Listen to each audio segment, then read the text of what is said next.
All right, we're about to dive into something that might just change how you think about, well, thinking. It's a huge idea about our inner world, and it all comes from what's described as a lost manuscript by the one and only Fyodor Dostoevsky.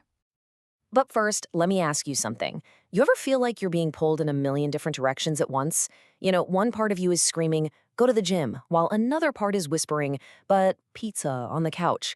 And a third part is just panicking that you're not working hard enough on anything. It's that constant internal battle, right? We all feel it. Well, nobody understood that inner turmoil better than Dostoevsky. I mean, his characters are basically walking civil wars, and this quote, which comes from a text interpreting his work, absolutely nails it.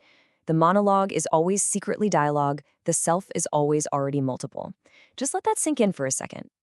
So, where does this idea come from? Well, the whole concept is framed through this incredible story that these final thoughts of his were discovered in a lost text, his last-ditch effort to directly answer the very questions that drove his characters and him completely mad. Okay, so here's the absolute bombshell at the heart of it. That inner voice in your head, the one you call I, it isn't a monologue. It's not one person giving a speech. It's a full-blown conversation. A constant debate between a bunch of different voices, all talking over each other at the same time. There's a name for this radical idea: polyphonic consciousness. Now, polyphonic is a musical term, right? It means multiple independent melodies all playing together to create one rich piece of music. And that's the whole point. The goal isn't to get one voice to win and silence all the others. The goal is to get them all singing together, in harmony. Now, I know that might sound a little abstract, but this is where the idea gets so brilliant because it makes it incredibly concrete. To explain these inner voices, it uses the most famous brothers in all of literature, Dostoevsky's own Karamazovs. So, meet the committee running the show inside your head. First up, you've got Dmitri.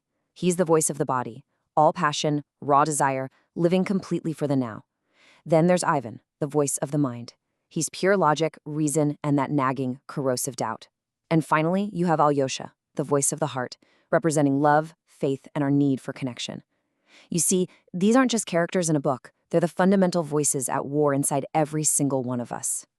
And this is the secret, the huge takeaway. The claim is that Dostoevsky's greatest novel isn't really about a messed up family at all. It's a map of a single human soul. He was showing us that Dmitri, Ivan, and Alyosha are all part of the same person. You can't just get rid of one. The entire drama of our lives is about getting them to finally stop fighting and actually start listening to each other. So if we're all just this messy jumble of inner voices, what are we supposed to do? What's the end game? Well, the solution proposed here completely flips our usual way of thinking on its head. It's not about winning the inner war. It's about ending it. Look at this. This is the core teaching.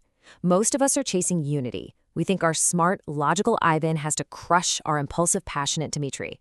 But this framework, pulling from the wisdom of the character Elder Zosima, says we should aim for communion.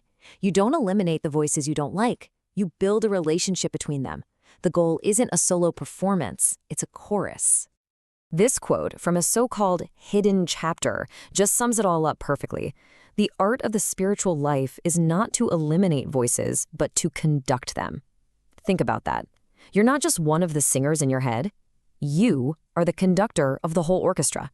Your job isn't to kick out the loud trombone player, it's to help him find his part in the symphony. Okay, this is a fascinating theory, right? But what do you actually do with it? How do we apply it in our messy, everyday lives? Well, this framework actually gives us a practical method for conducting that inner orchestra. Here it is. It's called the Council of Brothers. It's so simple. Step 1. Convene the council. When you're stuck on a decision, just pause and ask, who is speaking right now? Is that fear talking? Desire? Reason? Step 2. Give each voice the floor. And this is so important. Let each one speak its truth without you judging it. Ask your inner Dmitri what it really truly wants. Ask your Ivan what it's so skeptical about. And then step 3, the easiest and hardest part.